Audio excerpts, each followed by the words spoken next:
Contractor business tip number 214 from the book 501 Contractor Tips. Beware of clients who tell you that they don't have any money. These are the people who are going to be crying the blues. Poor me. I actually worked for a few people who lived in expensive homes, drove nice cars, had nice furniture, went on nice vacations, but when it came time to hiring people, they had this same MO every single time.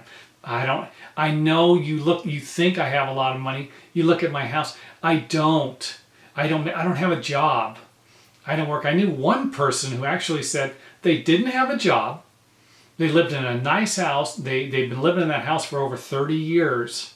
And the house was nice, a little outdated, but still nice because it was they kept it up in good shape. And this particular person really had a good sales pitch, and they actually looked sick. They carried it to an extreme. So when you're estimating the job, they're all weak and frail, and I don't have any money, but I got to get this. I need a brand new kitchen. I need a brand new bathroom. I need a room addition. I don't have the money to do it, but I'm going to take a loan out. I don't get caught up in this. You can't. And I actually did a few times when I was starting out. Mind you, I was 25 when I started contracting. I was pretty young. So I actually got caught up in some of this stuff. But as someone who observes human behavior, it didn't take me long to realize that these people were trying to do what you were trying to do. You're trying to make the most money. They're trying to save the most money. This is something that works for them. They've been successful at it, and they will continue to use it. Now, I would strongly suggest, if you do have somebody who's telling you this, you're out there, you're estimating the job. And again, this could also apply to home. Someone in a $50,000 house is going to say, "I don't have any money." This is whatever their standard operating procedure is. This is what they do. They've had pretty good results with it in the past, so they're going to continue to do it. One thing I'd like you to be aware of is they're going to continue to do this throughout the job. So, hey, you wanted us to buy the cheapest sink, the cheapest toilet, the cheapest bathtub. We bought that. The toilet doesn't flush right. The faucet leaks. The bathtub chips in a few years or something like that.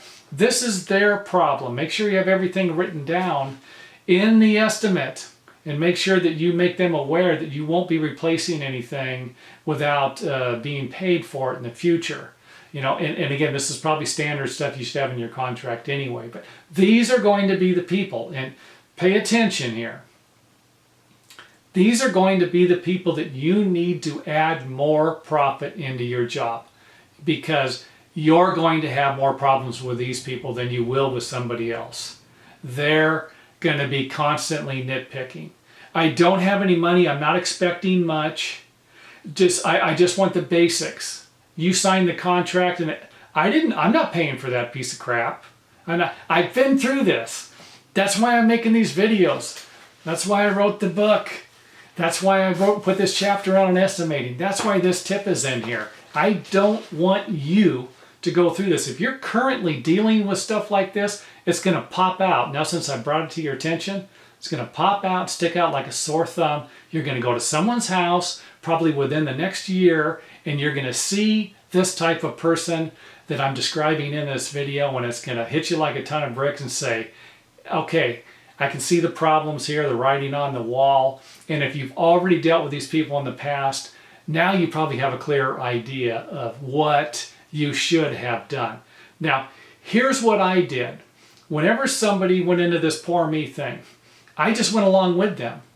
I pretended like they were sucking me into their story. Oh, yes, no, I got you. Because if you don't, then they need to take it to the next level. They need to raise the bar because they want to get their point across. They want to fool you, in one way, one sense or another. So what I do is I just go along with them, go home, I figure out the estimate. And the last job I did for this particular person, I added about, I'm just trying to do the math in my head here. I don't want to really give you the price out, but I guess it really doesn't matter. I think it was about a $10,000 job, and I added 40%. I want to say that I remember figuring the job out and figuring what a pain in the butt this is going to be. I didn't really care if I got the job, even though I needed the work. I said, forget it. There it is. The person complained about the price. I said, I don't lower my prices.